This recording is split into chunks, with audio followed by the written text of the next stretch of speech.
তো আজকে আমরা ইন্ডিয়ান পলিটি, ভারতের শাসন ব্যবস্থা, ভারতের সংবিধানের পরবর্তী অংশ সিটিজেনশিপ বা নাগরিকত্ব নিয়ে আলোচনা করব। তো এর আগে আমরা ইউনিয়ন অ্যান্ড ইটস টেরিটরি বা আমাদের যে এলাকাটা, ভারতবর্ষের যে এলাকা, সেটা নিয়ে আলোচনা করেছি। আমাদের সংবিধানের প্রথম অংশটা। এখানে আমরা সংবিধানের পরবর্তী অংশ নাগরিকত্ব নিয়ে আলোচনা করব। এটা পরপর সিরিয়ালি আসছে, দেখলেই বুঝতে পারবেন।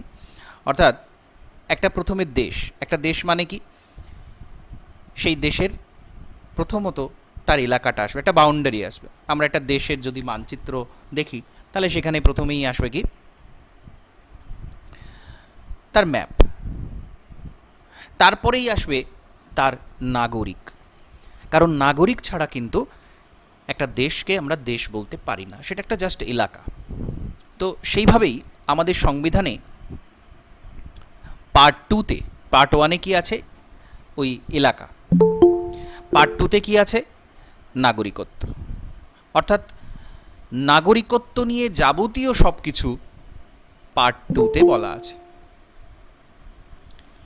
এবং খুব লজিক্যালি, যে প্রথমে একটা দেশের এলাকা কতটা, কোন কোন রাজ্য আছে, কি আছে, সেই দেশটার স্ট্রাকচার কেমন, সেটা থাকবে, এবং তারপরেই তার নাগরিকদের কথা চলে আসবে।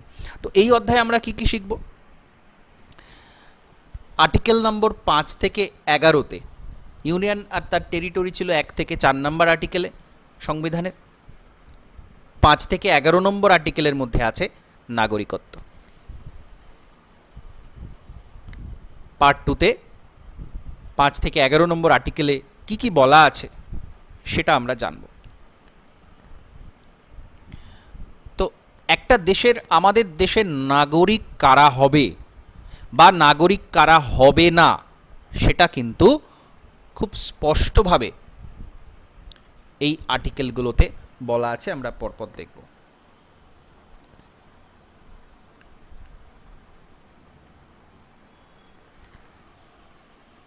তো আর্টিকেল নম্বর 5-এ কিসের কথা বলা আছে? আর্টিকেল নাম্বার 5-এ বলা আছে সংবিধান তৈরির সময়, অর্থাৎ আমাদের সংবিধান কবে তৈরি হচ্ছে বলুন, এটা ইন্টারাকশন করুন। সংবিধান তৈরি হচ্ছে কবে? ভারতের সংবিধান স্যার 1946 সাল থেকে শুরু হয়েছে। 1949 সালে নভেম্বর মাসে ওটা ওই গৃহীত 26 হয়।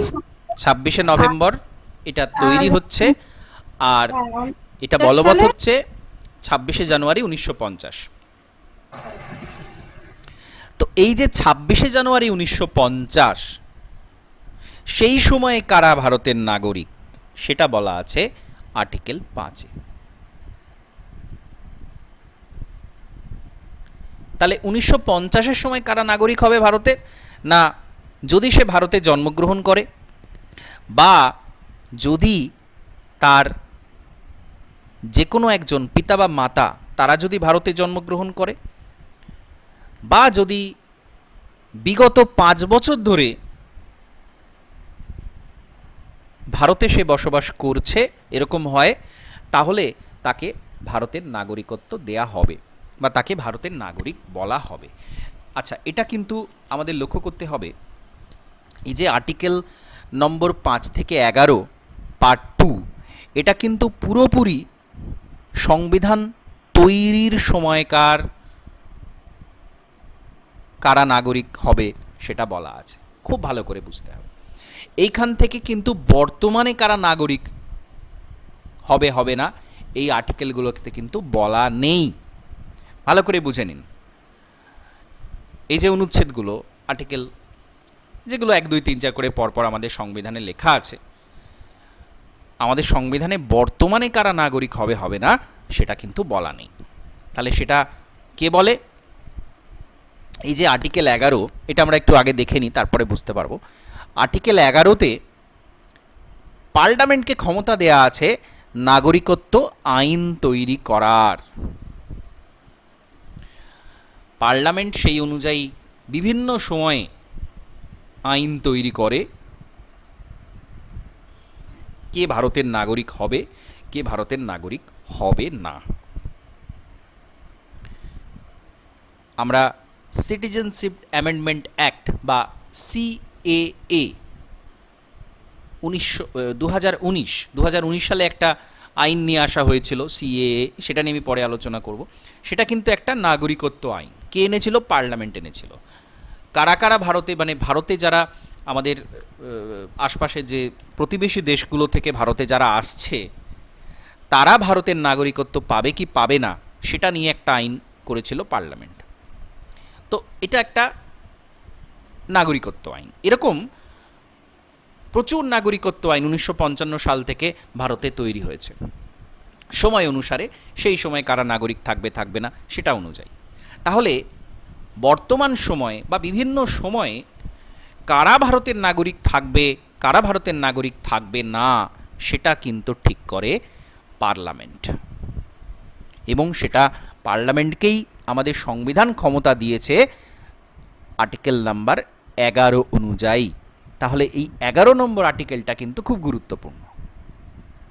যা হবে পার্লামেন্ট বুঝবে কে নাগরিক থাকবে থাকবে না।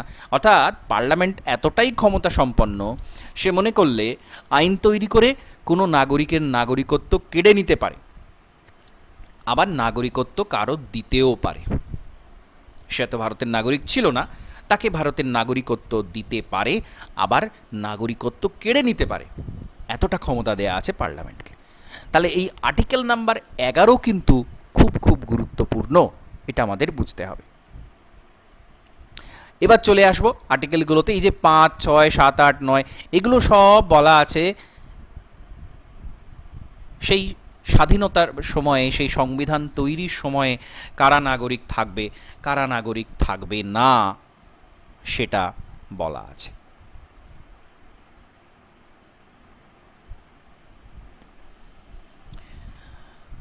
তো এইটা আমরা এবার দেখব। তাহলে আর্টিকেল 5-এ কি বলা আছে যে গত 5 বছর থেকে, অর্থাৎ 1945 থেকে 1950-এর মধ্যে যদি কেউ ভারতে বসবাস করে থাকে তাহলে তাকে নাগরিকত্ব দেওয়া হবে। সে যদি ভারতে জন্মগ্রহণ করে থাকে নাগরিকত্ব দেওয়া হবে। আবার যদি তার পিতামাতার কেউ একজন ভারতে জন্মগ্রহণ করে থাকে তাহলে নাগরিকত্ব দেওয়া হবে। এটা সেই সময়কার নিয়ম ছিল, আর্টিকেল 5-এ বলা আছে। আর্টিকেল 6-এ কি বলা হলো না, যারা 19শে জুলাই 1948, আমরা জানি 1947-এ দেশভাগ হলো। দেশভাগ হওয়ার পরে পাকিস্তান থেকে ভারতে অনেকে এসেছে, ভারত থেকেও কিছু পাকিস্তানে গেছে, বাংলাদেশ থেকে ভারতে এসেছে, ভারত থেকে বাংলাদেশে গেছে। তো এই যে যাওয়া আসার ব্যাপারটা, এখানে শুধু পাকিস্তান বলা আছে মানে কি বাংলাদেশের কথাও বলা, পূর্ব পাকিস্তান যেটা সেটার কথাও এখানে বলা হচ্ছে। তাহলে পাকিস্তান থেকে যারা ভারতে এলো, যারা 19শে জুলাই 1948-এর আগে যারা এসেছে পাকিস্তান থেকে ভারতে, তাদেরকে নাগরিকত্ব দেয়া হবে এই তারিখের মধ্যে যারা এসেছে। তাহলে এটাও খুব গুরুত্বপূর্ণ একটা বিষয়। ঠিক আছে, আবারও বলছি এটা কিন্তু সব সেই সময় তৈরি করা হয়েছিল, সেই সময়কার আইন।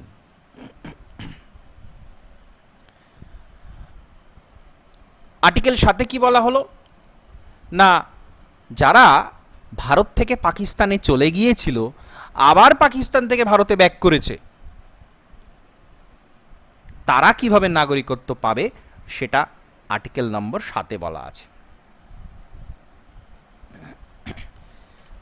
তার পদ্ধতিটা বলা আছে।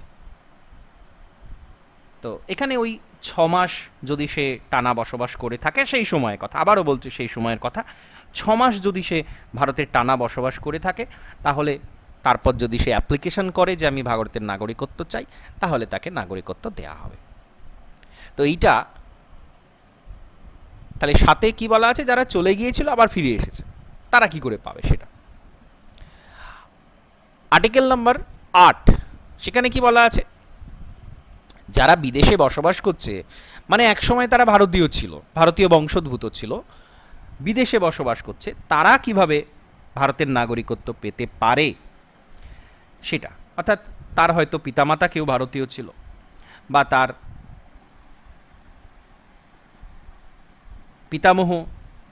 পিতামহীর মধ্যে কেউ ভারতীয় ছিল, সেই ক্ষেত্রে কিভাবে নাগরিকত্ব পাবে সেটা বলা আছে আর্টিকেল নাম্বার 8-এ। আর্টিকেল নাম্বার 9টা খুব গুরুত্বপূর্ণ, মোস্ট ইম্পর্ট্যান্ট। 9 কি বলা আছে, যদি কোনো ব্যক্তি স্বেচ্ছায় অন্য কোনো দেশের নাগরিকত্ব নেয় তাহলে সে কিন্তু ভারতের নাগরিক আর থাকবে না। এটা কিন্তু মোস্ট ইম্পর্ট্যান্ট একটা বিষয়। এবং এখানে একটা কথা বলা আছে ভলেন্টারি, অর্থাৎ স্বেচ্ছায় যদি কেউ ভারতের বাদ দিয়ে অন্য কোনো দেশের নাগরিকত্ব সে যদি নেয়, কোনো ব্যক্তির মনে হলো আমি আমেরিকার নাগরিকত্ব নেব, আমি বিদেশের কোনো একটা দেশের নাগরিকত্ব নেব, সে যদি স্বেচ্ছায় সেটা নেয় তাহলে কিন্তু সে তার নাগরিকত্ব হারাবে, সে আর ভারতের নাগরিক থাকবে না। এবং এখানে এই যে স্বেচ্ছায় কথাটা কেন বলা আছে আপনারা একটু দেখে থাকবেন, বিভিন্ন সময় কারেন্ট অ্যাফেয়ার্সে দেখবেন যে এই ব্যক্তিকে এই দেশের নাগরিকত্ব দেয়া হয়েছে। কোনো দেশ যদি স্বেচ্ছায়, সেই দেশ যদি কোনো নাগরিককে, মানে খুব একটা বিখ্যাত পার্সোনালিটি, তাকে নাগরিকত্ব দিল যে তুমি আমার দেশের নাগরিক, সেটা দিলে তখন সেটা কিন্তু ভারতের নাগরিকত্ব তার চলে যাবে না, কারণ সে ব্যক্তি নিজে থেকে গিয়ে নাগরিকত্ব চাইছে, তাকে দেয়া হয়েছে, সেটা আলাদা বিষয়। কিন্তু যে কেউ যদি নিজে থেকে অন্য দেশের নাগরিকত্ব নেয় তাহলে সে আর ভারতের নাগরিক থাকবে না। এটা আর্টিকেল নম্বর 9 বলা আছে। কারণ কি, ভারতে ডুয়েল সিটিজেনশিপ বা দ্বৈত নাগরিকত্ব বলে কোনো কনসেপ্ট নেই।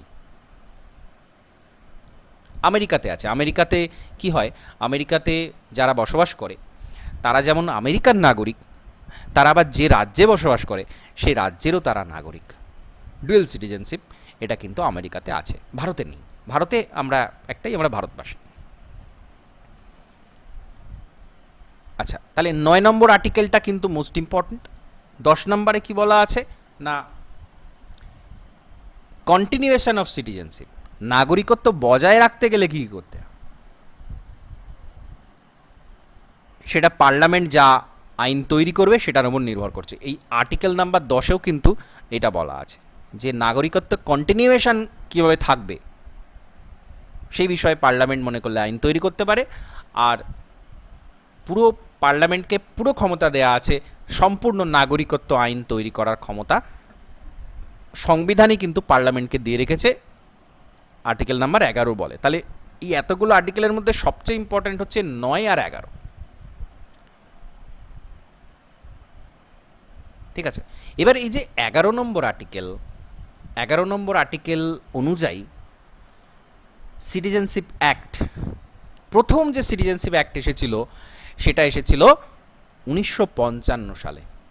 ঠিক আছে, এইখানে সিটিজেনশিপ অ্যাক্ট 1955-এর কথা বলা আছে যে যেহেতু পার্লামেন্টকে পুরোপুরি ক্ষমতা দিয়ে দেওয়া হয়েছে 11 নম্বর আর্টিকেলে যে ঠিক আছে তোমরা নিজের মতো করে বিভিন্ন সময় আইন তৈরি করবে, কারা ভারতের নাগরিক হবে না। তো প্রথম যে আইনটা এসেছিল আর্টিকেল নাম্বার 11 বলে, সেই প্রথম আইনটা হচ্ছে সিটিজেনশিপ অ্যাক্ট 1955। কিভাবে নাগরিকত্ব পাবে কেউ, মানে বিদেশে কোনো ব্যক্তি বসবাস করছে, সে ভারতের কি করে নাগরিক হবে সেটা বলা আছে। আর নাগরিকত্ব কিভাবে চলে যাবে সেটাও বলা আছে এই সিটিজেনশিপ অ্যাক্ট 1955। তো কিভাবে কি হবে না হবে পাওয়া যায়, তাহলে এই আইনটা খুব গুরুত্বপূর্ণ, মনে রাখবেন। প্রথম নাগরিকত্ব আইন এসেছিল কবে? 1955 সালে। প্রথম নাগরিকত্ব আইন আসে 1955 সালে, এবং সেখান থেকেই আমরা জানতে পারি কারা ভারতের নাগরিক হবে না, কি পদ্ধতি আছে, ইন ডিটেল সব কিছু আমরা এই আইনটার বলে জানতে পারছি। এখানে একটা বিষয় লক্ষ্য করুন, এখানে সংবিধান কিন্তু এই যে আর্টিকেলগুলো, এই আর্টিকেলগুলো বর্তমানে এর কিন্তু খুব একটা গুরুত্ব নেই। এই আর্টিকেল 5, 6, 7 সেই সময় সেই 1950 সালে কি হয়েছিল, তখন কারা নাগরিক হবে সেটা নিয়ে বলেছে। এবং সবচেয়ে গুরুত্বপূর্ণ আমরা যদি বর্তমানে কোনো কিছু বলি সেটা হচ্ছে নাগরিকত্ব আইন 1955, কারণ এটা অনুযায়ী বর্তমানে কিন্তু এই কীভাবে নাগরিকত্ব অর্জন করা হবে, কিভাবে নাগরিকত্ব হারাবে, সেগুলো সব এই 1955 আইনে এসেছে। তাহলে এই 55 আইনটা আমরা একটু ভালো করে জেনে নেব, কিভাবে অ্যাকুইজিশন অফ সিটিজেনশিপ, কিভাবে কেউ আমাদের নাগরিকত্ব পাবে। কীভাবে পায় না, বাই বার্থ, জন্মসূত্রে পায়, বংশানুক্রমিক সূত্রে পায় বাই ডিসেন্ট, রেজিস্ট্রেশনের মাধ্যমে, নিবন্ধনের মাধ্যমে পেতে পারে, ন্যাচারালাইজেশন বা স্বাভাবিকীকরণ, মানে দীর্ঘদিন ভারতে সে বসবাস করছে, ভারতীয়ত্ব তার মধ্যে চলে এসেছে সেটা, আর হচ্ছে ইনকর্পোরেশন অফ টেরিটরি, নতুন অঞ্চল যদি ভারতে যুক্ত হয়, কোনো আশপাশের কোনো প্রতিবেশী দেশের অংশ হতে পারে বা ওভারসিজ কোনো টেরিটরি হতে পারে, মানে অনেক দূরের কোনো একটা অঞ্চল, সেটা ভারতের অন্তর্ভুক্ত হলো কোনো সময়, তখন সেখানকার বসবাসকারী মানুষ তারা কিন্তু অটোমেটিক্যালি ভারতীয় বলে গণ্য হবেন, ভারতের নাগরিক বলে গণ্য হবেন। তাহলে এই 5টা উপায় বলা আছে যে উপায়গুলোতে কেউ ভারতের নাগরিক হতে পারে। একটু ডিটেলে আলোচনা করব। বাই বার্থ, জন্মসূত্রে কেউ কিভাবে ভারতীয় হতে পারে। তো একটা নিয়ম ছিল খুব গুরুত্বপূর্ণ, এটা জানবেন। আচ্ছা, এই নাগরিকত্ব নিয়ে আমাদের বিভিন্ন সময় বিভিন্ন হইচই হয়, বিশেষ করে এখন হচ্ছে, আপনারা এই ক্যা এটা মানে বিভিন্ন সময় শুনেছেন, এর আগে সরকার ছিল, মানে হচ্ছে citizenship amendment act, citizenship act 1955-তে আসে, তারপরে তার সংশোধনী আইন বিভিন্ন সময় এসেছিল, লাস্ট 2019-এ যেটা সিএএ এসেছিল সেটাকেই বলতো অনেকে ব্যঙ্গ করে, সিএএ, সিটিজেনশিপ অ্যামেন্ডমেন্ট অ্যাক্ট। তো কারা নাগরিক হবে হবে না এটা নিয়ে নানান সময় গোটা ভারতবর্ষের মধ্যেই বিভিন্ন চর্চা চলে, বিশেষ করে পশ্চিমবঙ্গে, কারণ বাংলাদেশিরা ভারতবর্ষে চলে আসছে, এটা নিয়ে দীর্ঘদিনের একটা ইস্যু। তো সেখানে কারা নাগরিক থাকবে থাকবে না, এটা একটা বিরাট বড় ইস্যু হয়ে যায়। তাহলে এই অধ্যায়টা কিন্তু খুব গুরুত্বপূর্ণ আমাদের জানার জন্য, যে আসলে ব্যাপারটা কি, কেন কেউ ভারতের নাগরিকত্ব পাবে বা কেন কেউ ভারতের নাগরিক আর থাকবে না, সেই কেনর উত্তরটা কিন্তু আমরা এই অধ্যায়ে পাব। তাহলে কি বলা আছে সংবিধানে, মানে আমাদের সিটিজেনশিপ অ্যামেন্ডমেন্ট অ্যাক্ট 1955-তে জন্মসূত্রে বলা ছিল কি, 1987 পর্যন্ত, 1 জুলাই 1987-এর মধ্যে, 1950 থেকে 26শে জানুয়ারি থেকে 1 জুলাই 1987-এর মধ্যে কেউ যদি ভারতে জন্মায় তাহলে সে ভারতের নাগরিক হবে। তার পিতামাতা কোন দেশের নাগরিক সেটা ফ্যাক্টর নয়। ভালো করে ডেটটা মনে রাখবেন, 1987, 1 জুলাই। 1950 থেকে 1987 এই ডেটের মধ্যে যারা ভারতে জন্মাচ্ছে তারাই ভারতের নাগরিক। ঠিক আছে, এখন এই সময়টা পার হয়ে গেছে 1987, তাহলে তারপরে কি বলা আছে না, 1987 1 জুলাইয়ের পর থেকে কেউ যদি জন্মায় 2004-এর মধ্যে, 3 ডিসেম্বর 2004-এর মধ্যে কেউ যদি জন্মায় 1987-র পর থেকে, এবং তার পিতামাতার মধ্যে কেউ একজন যদি ভারতীয় হয়, তাহলে সে ভারতের নাগরিক বলে গণ্য হবে। আর 2004, 3 ডিসেম্বর 2004-এর পর থেকে কারা ভারতের নাগরিক, ভারতে জন্মাচ্ছে এবং পিতা মাতা দুজনেই ভারতীয়,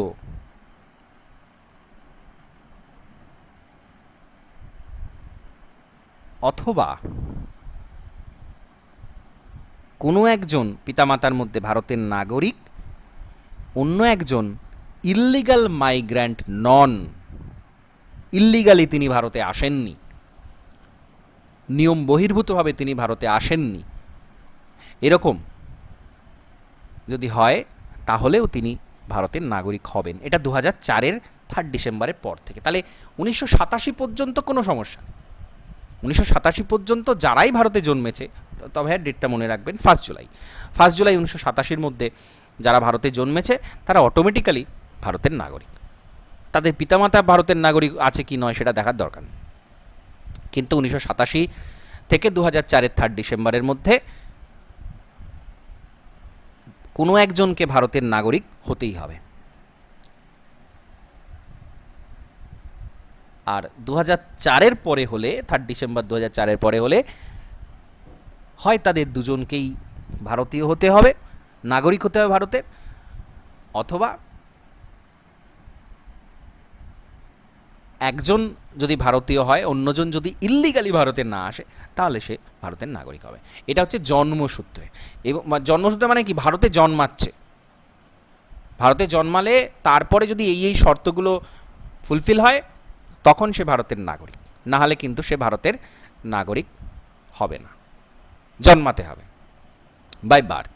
আচ্ছা, আর একটা হতে পারে জন্মায়নি সে, কিন্তু কোথাও বংশগতভাবে ভারতের সাথে তার একটা কানেকশন আছে, ভারতীয় বংশোদ্ভূত কোনো ব্যক্তি, সে কিভাবে ভারতের নাগরিক হবে?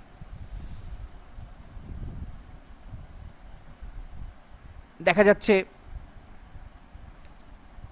1950 26শে জানুয়ারি সংবিধান বলবৎ হওয়ার দিন থেকে 1992 10th ডিসেম্বর, এর মধ্যে যদি কেউ জন্মায়, বাইরে জন্মালো, যদি তার বাবা ভারতের নাগরিক হয়, জন্মসূত্রে ভারতের নাগরিক হয়, তাহলে তাকে বংশগতভাবে সে নাগরিকত্ব পেতে পারে। এগুলোতে যদিও অ্যাপ্লাই করতে হয়, কিন্তু যদি এই কন্ডিশন থাকে তাহলে। আবার দেখা যাচ্ছে সেই ব্যক্তি বিদেশে জন্মেছে, কিন্তু 10th ডিসেম্বর 1992-এর পরে জন্মেছে, তাহলে তার পিতামাতার মধ্যে কোনো একজন ব্যক্তিকে ভারতের নাগরিক হতে হবে, তাহলে সে নাগরিকত্ব পেতে পারে। আর যারা 2004 3 ডিসেম্বরের পরে জন্মাচ্ছে, ভারতের বাইরে জন্মাচ্ছে, সে কিন্তু বংশভূতভাবে ভারতের নাগরিক হতে পারবে না, যদি সে কোনো একটা ভারতীয় যারা কনসুলেট থাকে, ভারতের যারা দূত থাকে বিভিন্ন দেশে, জন্মের সময় যদি তাদের কাছে সে রেজিস্টার করে থাকে সেন্ট্রাল গভর্নমেন্টের থেকে পারমিশন নিয়ে, তখন সে ভারতের নাগরিকত্ব পেতে পারে। অর্থাৎ এক্ষেত্রে যারা ভারতের বাইরে জন্মাচ্ছে তারা কিভাবে ভারতের নাগরিক হবে সেটা বলা আছে। প্রথমে হলো যারা ভারতে জন্মাচ্ছে, আবার হচ্ছে বিদেশে যারা জন্মাচ্ছে, আর একটা প্রসেস হচ্ছে রেজিস্ট্রেশন। এই দুটোর কোনোটাই নয়। সেক্ষেত্রে কি হবে? অ্যাপ্লিকেশন করতে হয়।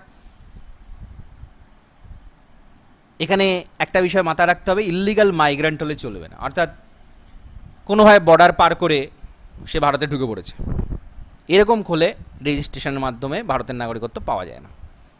লিগালি সে ভারতে এসেছে ভিসা নিয়ে বা অন্য কোনো মাধ্যমে, যেগুলো হয় সেগুলো মাধ্যমে সে ভারতে এসেছে, লিগালি সে ভারতে ঢুকেছে, তার ডকুমেন্টস দিয়ে ভারতে ঢুকেছে, তখন কি হবে?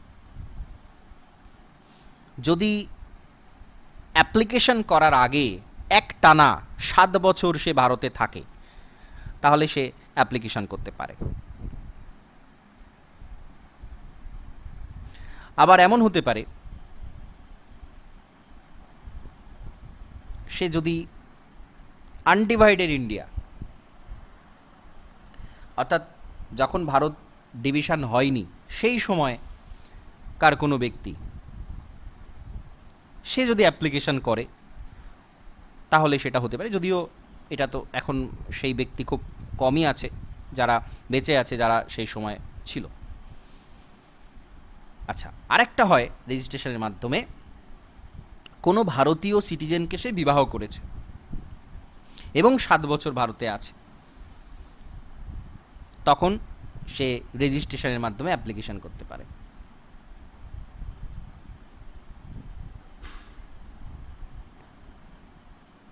তাহলে এরকম অনেকগুলো ক্রাইটেরিয়া আছে রেজিস্ট্রেশনের মাধ্যমে কেউ কিভাবে নাগরিকত্ব পাবে। আর হচ্ছে ন্যাচারালাইজেশন। স্বাভাবিকীকরণ। সেন্ট্রাল গভর্নমেন্টের কাছে অ্যাপ্লিকেশন করতে হয় এক্ষেত্রেও। আর ইল্লিগাল মাইগ্রেন্ট হলে চলে না, ভারতে কোনোভাবে ঢুকে পড়েছে এরকম লোক হবে না সে, সেক্ষেত্রে ন্যাচারালাইজেশনের মাধ্যমে সে ভারতীয় হতে পারে।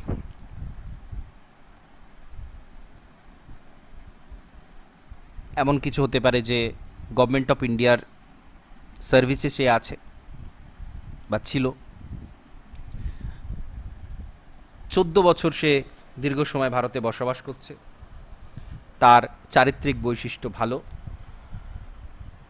আমাদের সংবিধান সম্পর্কে সে কিছু জানে, এরকম বেশ কিছু কমন বিষয় আছে যেগুলো যদি থাকে তার মধ্যে এবং সে যদি অ্যাপ্লিকেশন করে তখন সে ভারতের নাগরিক হতে পারে। আর সবশেষ যেটা আগেই আমি বলেছি যে কোনো এলাকা যেটা ভারতের অন্তর্ভুক্ত হলো, ভারতের মধ্যে কোনো একটা এলাকা চলে এলো, সেটা যে কোনোভাবে হতে পারে, যেমন ছিটমহল বিনিময় হয়েছিল, বাংলাদেশের কিছু অংশ ভারতে এসেছিল, ভারতের কিছু অংশ বাংলাদেশে গেছিলো। 100তম সংবিধান সংশোধনী 2015 সালে হয়েছিল।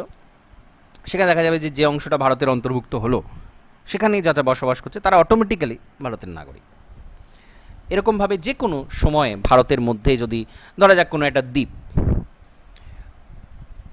ভারত মহাসাগরের কোনো একটা দ্বীপ, সেটা ভারতের অন্তর্ভুক্ত হলো, তাহলে তার সেখানে যারা বসবাস করছে তারা অটোমেটিক্যালি ভারতের নাগরিক হয়ে যাবে। তাহলে এই হচ্ছে ভারতের নাগরিকত্ব পাওয়ার পদ্ধতি, যেটা 1955 সালের নাগরিকত্ব আইনে লেখা আছে। এইগুলো সব, এই 5টা। এবার নাগরিকত্ব কেউ কিভাবে হারাতে পারে? রেনাউন্সিয়েশন বা স্বেচ্ছায় ত্যাগ। কেউ নিজের ইচ্ছাতে ভারতের নাগরিকত্ব ত্যাগ করে, সে আর ভারতের নাগরিক থাকতে চাইছে না।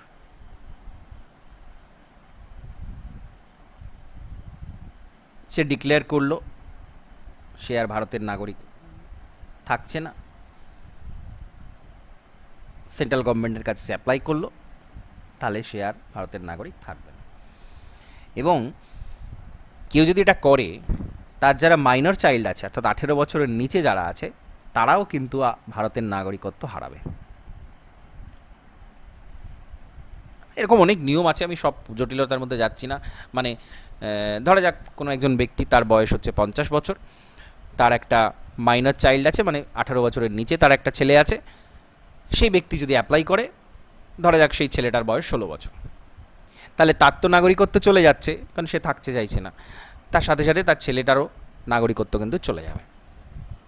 এখন আরেকটা নিয়ম হচ্ছে, সেই ছেলে যখন 18 বছরের বয়সের পার হবে, বেশি হবে, সে কিন্তু তখন যদি চায় সে ভারতের নাগরিক হিসেবে তার অ্যাপ্লিকেশন সে কিন্তু করতে পারে।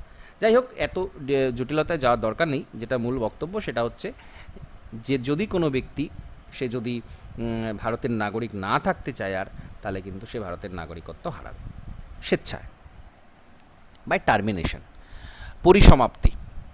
ওই যেটা আর্টিকেল 9 বলা আছে, স্বেচ্ছায় অন্য দেশের নাগরিকত্ব সে নিয়ে নিল, সে ভারতের নাগরিকত্ব ত্যাগ করছে এরকম কিছু বলছে না, কিন্তু দেখা যাচ্ছে সে অন্য দেশের নাগরিকত্ব নিয়ে নিয়েছে। সে হয়তো আমেরিকা যুক্তরাষ্ট্রের নাগরিকত্ব নিয়েছে, বা ব্রিটেনের নাগরিকত্ব নিয়েছে, সুইজারল্যান্ডের নাগরিকত্ব নিয়েছে, অটোমেটিক্যালি তখন সে আর ভারতের নাগরিক নয়। আর হচ্ছে ডেপ্রিভিয়েশন, পদচ্যুতি। এইখানে অনেকগুলো বিষয় আসে। সেন্ট্রাল গভর্নমেন্ট যদি কোনো নিয়ম তৈরি করে যে এই সমস্ত ব্যক্তি আর ভারতের নাগরিক থাকবে না, তখন যদি দেখা যায় কোনো ব্যক্তি জালিয়াতি করে ভারতের নাগরিকত্ব নিয়েছিল, তখন ভারতের সংবিধানের প্রতি সে যদি অশ্রদ্ধার প্রকাশ করে, সেক্ষেত্রে হতে পারে। যদি যুদ্ধের সময়ে যারা, যে দেশ আমাদের শত্রু দেশ, যুদ্ধের সময় যদি সেই দেশকে সাহায্য করে থাকে বা কোনোভাবে তাকে হেল্প করে থাকে, তখনও নাগরিকত্ব চলে যাবে। যদি দেখা যায় 5 বছর রেজিস্ট্রেশনের মধ্যে থাকাকালীন সময়ে কোনো ব্যক্তি অন্য দেশে 2 বছরের জন্য তাকে জেলবন্দি করা হয়েছে তখনও চলে যাবে। এরকম কিছু নিয়ম কানুন আছে, সরকার নাগরিকত্ব কেড়ে নিতে পারে। তাহলে এইগুলো হচ্ছে নাগরিকত্ব হারানোর উপায়। আচ্ছা, ওভারসিজ সিটিজেনশিপ অফ ইন্ডিয়া, এটা খুব গুরুত্বপূর্ণ। যারা ভারতের বাইরে বসবাস করছে সেক্ষেত্রে কিছু নিয়ম, কিছু পদ্ধতি আছে যারা ভারতে কিছু সুযোগ সুবিধা পেয়ে থাকে, যাদেরকে ওভারসিজ সিটিজেনশিপ অফ ইন্ডিয়া বলা হয়। তারা অ্যাকচুয়ালি সরাসরি ভারতের নাগরিক নয়, কিন্তু দেখা যাবে তাদের ভারতের সাথে কোনো কানেকশন আছে বা বংশোদ্ভূত, যেটা সোজা কথায় ভারতীয় বংশোদ্ভূত, সেক্ষেত্রে তাদেরকে ওভারসিজ সিটিজেনশিপ অফ ইন্ডিয়া বলা হয়, ওসিআই।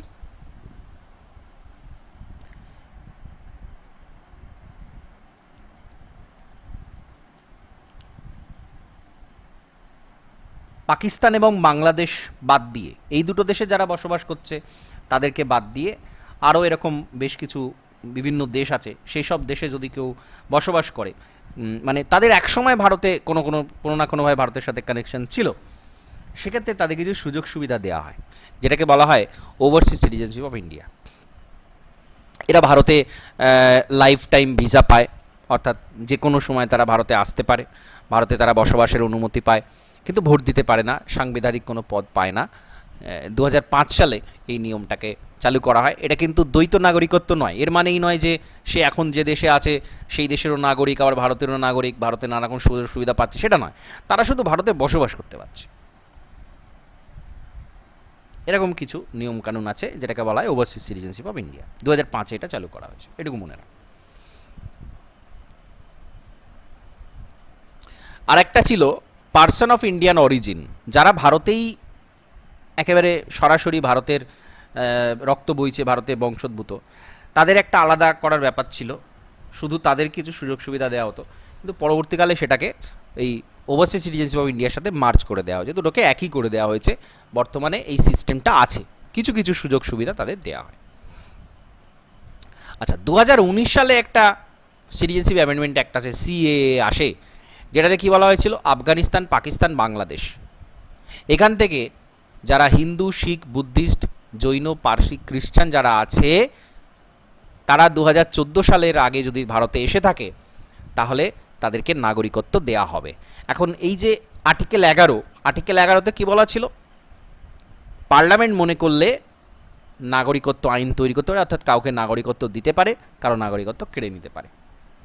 তো পার্লামেন্ট তখন এই 19-এ একটা আইন নিয়ে এলো, যেটাকে বলা হচ্ছে সিটিজেনশিপ অ্যামেন্ডমেন্ট অ্যাক্ট, যেখানে বলা হচ্ছে যে এই 6টা ধর্মের মানুষ 2014 সালের আগে যারা ভারতে এসেছে তাদেরকে ভারতের নাগরিকত্ব দেয়া হলো। মুসলিমদের অন্তর্ভুক্ত করা হয়নি। এটা নিয়ে প্রচুর বাদানুবাদ হয়েছে, কেস টেস হয়েছে, অনেক কিছু হয়েছে, বিভিন্ন রকম যুক্তি, তার প্রতিযুক্তি বিভিন্ন রকম এসেছে, নানা রকম সমালোচনা হয়েছে। এটা নিয়ে এখনও পর্যন্ত দেখবেন এটা নিয়ে বিভিন্ন সময় চলে, কারণ আমাদের সংবিধানে বলা ছিল যে ধর্মের ভিত্তিতে কোনো ডিসক্রিমিনেশন করা যাবে না। সেক্ষেত্রে এটা ভ্যালিড কি ইনভ্যালিড, মানে সুপ্রিম কোর্টে কেস করা হয়েছিল, সেখানে দেখা বিভিন্ন রকম যুক্তি প্রতিযুক্তি এসেছে যে আমাদের দেশ যখন ভাগ হয় তখন ধর্মের ভিত্তিতে ভাগ হয়েছিল, ইত্যাদি ইত্যাদি। আশপাশের দেশ, অন্য দেশ থেকে নয়, কিন্তু অন্য দেশ থেকে যদি মুসলিমরা আসে সেক্ষেত্রে বাধা নেই, বা সেক্ষেত্রে ভারতে এতক্ষণ পর্যন্ত যে আইনানুগ প্রসেস রয়েছে যেভাবে দেয়া হয় সেভাবে তাদেরকে দেয়া হবে। কিন্তু এই তিনটে দেশের ক্ষেত্রে এই একটা নতুন নিয়ম চালু করা হয়েছিল 2019 সালে, সেটা হচ্ছে এইটা। তো এটা মনে রাখবেন, এটা যেহেতু একটা বিতর্কিত বিষয়, এটা থেকে প্রশ্ন হতে পারে। আচ্ছা, ভারতে সবসময় সিঙ্গেল সিটিজেনশিপ আছে, পার্ট 2-তে বলা আছে এটা। পার্লামেন্ট সবসময় নাগরিকত্ব আইন নিয়ে আসে, ভারতে কোনো ডুয়েল সিটিজেনশিপ নেই। তাহলে এইগুলো হচ্ছে আমাদের অধ্যায়ের মূল জিস্ট। আমরা এভাবেই পড়ব, সব আছে, এর মধ্যে কোনো কিছু বাদ নেই, একদম প্রত্যেকটার যে ডেটগুলোর কথা বলছিলাম সেটা আছে, শর্ট করে লেখা আছে। তো নোটস এরকম হবে, সব থাকবে, অথচ ছোটোর মধ্যে সব কিছু থাকবে। তো এটা যা যা আমি বললাম খুব ভালো করে এটা রিভিশন করবেন, এবং এই নোটসটা এটা পুরো ভালো করে তৈরি করে নেবেন। এটা নিয়ে আর কোনো রকম সমস্যা থাকবে না, আমি একদম ডিটেলে বলেছি, যতটুকু দরকার আমাদের পিএসসির, এসএসসির যা যা যেখানে যত পরীক্ষা হয়, এই অধ্যায়ে আর কিছু জানার প্রয়োজন নেই। এখানে যা আছে এনাফ। সমস্ত, আমি ডাব্লিউবিসিএস থেকে শুরু করে সমস্ত পরীক্ষার কথা বলছি, এখানে যা যা বলা আছে যথেষ্ট। ঠিক আছে, কিছু প্রশ্ন থাকলে বলতে পারেন।